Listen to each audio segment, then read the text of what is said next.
Today, I'm going to show you how to completely automate prospect research. So whenever a new lead enters your CRM, a professional, well-researched brief gets sent directly to your sales team on Slack. By the end of this video, you'll know how to build a fully functional n8n workflow that does the lead research for you end to end. So this works if the lead is inbound as well as outbound. If it's outbound, you can scale your emails by sending out personalized emails at a large volume. And if it's inbound, you need not dig into every single prospect, which is long and tedious process, which makes it easier for you to close deals. So here's a graph that I found online. According to a sales report, around 63% of sales reps time is wasted on non-selling tasks, out of which 12% is just spent on prospect research, which comes out to be approximately 5 hours per week wasted per rep. So this workflow helps you save time spent on the prospect research by doing the prospect research for you. Speaking about the key benefits from this workflow, it helps you filter unwanted leads that may enter your pipeline. Next, it helps you with key info that makes you conversation ready for any upcoming meetings. And lastly, it helps you to scale outreach because you don't have to individually research every single lead. Right, so let me go ahead and run this workflow so that you can understand how this works. So one thing to keep in mind is that you can't test this workflow by clicking the button right here, like how you would do it normally. You should have to trigger the status from inactive to active from this toggle button right here. It's mainly because we are using HubSpot as a trigger node. I don't know the specific reason on why that is, but whenever you're using HubSpot as the trigger node, we can't normally test out the workflow using the button right there. You have to test it out in live production. So let me head over to my CRM. In my case, it's HubSpot. In your case, it can be anything, be it be Salesforce or even Google Sheet. So I have filled out the first name, last name, the LinkedIn URL, and the website. These two are the main fields right here because this is what we will be providing to the scraping agents in the near future. So let me create the contact. So once the contact has been created, let me head over to executions. Okay, so you can see that the workflow has been triggered and it has been executed successfully. So let us go ahead to Slack and see whether we have received the message. So heading over to Slack, we can see that we have received the message, the lead name, lead role and background, company overview, company size and location, revenue stage, growth signals, likely pain points and growth solutions we can provide. You can see the pain points and the solutions, how accurate they are. Challenges in ensuring customer conversion at scale due to growing competition in SaaS space, and solutions implemented advanced conversion optimization strategies to enhance customer engagement and improve lead generation outcomes. You can see how accurate that is. Plus, also there is an option to mark the contact as contacted or even skip the contact if it is low quality. So this workflow can be divided into 4 subparts. The first part being listens for a trigger event, which is the creation of a contact via a CRM. So once a contact is created in a CRM, it extracts certain data that's required for the upcoming nodes to scrape relevant information. So the second part is mainly to perform a deep research on the company throughout the internet using Perplexity, and also to perform scraping on the LinkedIn profile of the contact. And the third part is mainly to clean up the scraped data and write a professional brief about the company and the lead. And the last part is mainly to format the retrieved brief into a Slack block, and it will be sent out as a message to Slack. So before I show you how to set up the API integrations, I will show you how the data flow occurs between various nodes right here. So once a new contact is created in your CRM, this workflow gets triggered. And you can see the contact ID will be received via this node, and we'll be passing this contact ID to the next get contact node in HubSpot. So this, as you can see, we'll be providing the expression from the previous node, which is contact ID in this node, and it'll be getting the contact information from HubSpot. It's mainly because the previous node doesn't contain any relevant information. It just contains the contact ID. And once it's done, we'll be passing in the LinkedIn URL. It's in HTTPS format, but when we are passing it to a scraping actor, it needs to be just the username. So once we retrieve the URL, we pass it to a regex expression right here. So this regex expression just gives out the username from the complete URL. So once that is done, we'll be running an Apify actor by providing the username as a value, and I'll be coming to the setup of this actor in a while. So as you can see, it contains all relevant information from the lead, and we just have to worry about this basic info right here because other information is not that much required. So the next edit field is mainly to retrieve only the basic info part from the entire JSON from the previous step. So once that is done, we'll be providing the company website to Perplexity. So as you can see, there's a system prompt and user prompt as well.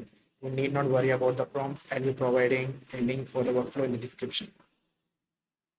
So we'll be providing the website URL right here from the previous node, and Perplexity will be using its sonar model to do a deep research on the particular company. So once that is done, we'll be providing entire information from the company and we'll be providing it to OpenAI node. So the main use of this is mainly because the response from this is going to be a bit clunky, so we'll have to format the response so that it's easier to understand for the upcoming nodes. So we'll have to provide the response from the last node, and this OpenAI node will just convert it into a much better format. So once that is done, we'll be providing the LinkedIn script that we have performed and the company script we have performed to an OpenAI node. So essentially this OpenAI node, it comes up with a brief that's required. So we prompted this OpenAI node to give a complete brief about the company, including their pain points, the solutions we can provide to them, and any relevant signals in the internet. So once that is done, we'll be providing the response to a code node. So this code node is mainly because we should convert the format from the previous node into a Slack block format. So there is a specific format for Slack that needs to be followed if you want to send Slack blocks. So this code essentially does that. It's nothing hard. You can just ask ChatGPT to do it. So also I'll be providing the link to the workflow in the description, so you need not have to worry about it. So once that's done, we'll be sending the message to the Slack. From this right here, we'll be providing it as a body which will be sent over to Slack, and you can see a message has been sent to Slack. And now coming to the API integration part. So for Hubspot, there is going to be two use cases. The first one is specifically for webhooks, and the second one is just for a simple node. The simple node is kind of simple, but the trigger node is kind of hard. I'll show you the webhook first. First, you'll have to go to developers.hubspot.com, and then you'll have to create a developer account.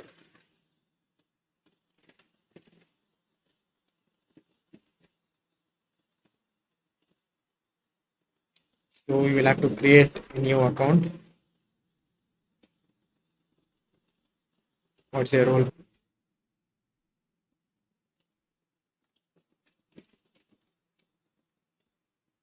Head over to keys, should go to developer API key.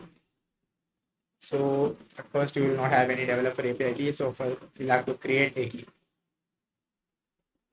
So it's created, and you'll have to copy this API key and paste it over here. This developer API key, will be pasting it over here.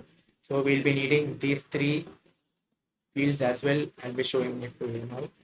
So once that is done, you should head over to apps and you should create a new app. It's done. You should head over to auth. So you'll have to paste in the redirect URL. So head over to n8n. You can copy this URL. We'll be pasting it right here. And once it is done, you'll have to add new scopes. And this step is crucial because if you mess up this part, you will not receive the results that you want. So you will have to get out to the docs. As you can see, we'll have to set up these particular nodes. So we'll go right here, go to objects company.read, contact.read, crm.schemas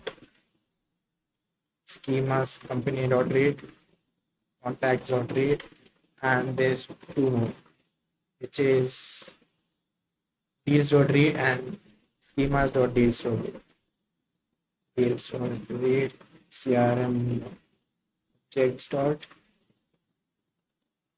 deals. So we'll have to update it. So once that is done, we'll have to create the app. So once you create the app, you'll get these three credentials. So you'll have to paste this app ID, client ID, and client secret with respective fields, right? Client ID, client secret, and the app ID. So once that is done, you can hit connect and you will be connected to this particular node. And coming to the next node, this is going to be simple. So we'll have to just head over to your normal Hubspot account and you should head over to settings, private apps. You'll have to create the app if you have not created. So once you created the app, you have to add some scopes, which will be just crm dot companies dot read, companies dot write, contact dot read, contacts dot write. So these scopes are particularly enough for this specific build. So once you hit update, you need not look into this webhook part. You just have to create app, continue. So once it's done, you will get the token ID. You can just copy this token and paste it right here. So that's it for HubSpot. Okay, to scrape the LinkedIn profile of the contact, we'll be making use of an Apify actor. If you don't know what Apify is like a marketplace for scrapers. So it contains a lot of scrapers and there is basically nothing that you can't scrape using Apify.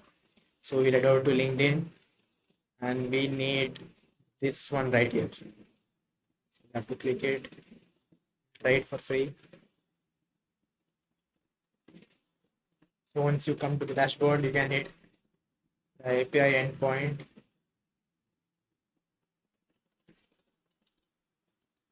You'll have to choose this one right here and actor synchronously and get dataset items. You have to copy this URL and paste it right here. Right here. And the method is going to be post. There is no authentication required and we need to send over the body. So for the body, we'll be passing the LinkedIn username which we have scraped using the regex expression. So once that is done, we'll get the LinkedIn data about the contact as I've shown earlier. And that's it for scraping LinkedIn. And after that, we'll be scraping the company using Perplexity. You need to head over to Perplexity. You need to go to settings, API keys. If you don't have an API key, you can create one right here and you can copy this and you can paste it right here. Once that is done, we'll be prompting Perplexity agent, and for the model we are using Sonar Deep Research. It's going to be expensive, but if you want something cheap, you can choose any of these.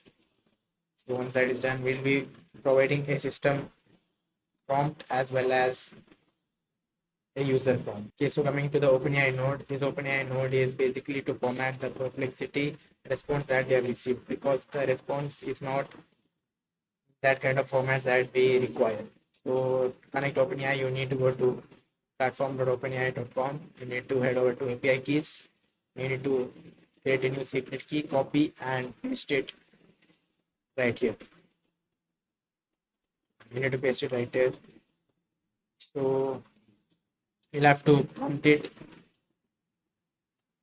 to convert the response that you have received into a suitable format. So we are asking it to provide a short brief of what it was specified in the previous response. So in the next node, we are passing the company summary that we have received and the LinkedIn summary of the contact that we have received. And essentially we are saying it to create the last brief that we need. So we ask it to give the lead brief, lead name, lead role, company overview, company size, revenue stage, growth signals, pain points, and the solutions. And the prompt writer, you need not worry about it. I'll provide the link for you in the description. Coming to the Slack node, the integration is going to be easy. You'll have to create a new credential, auth.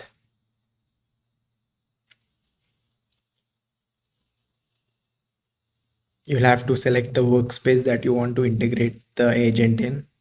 So in my case, there's only one. So I'll be choosing this and click allow. So that's it for today, guys. If you have any questions, please let me know in the comments and I'll respond to you. About the template, I'll be providing it in the description. Hope you have a great day and see you in the next one.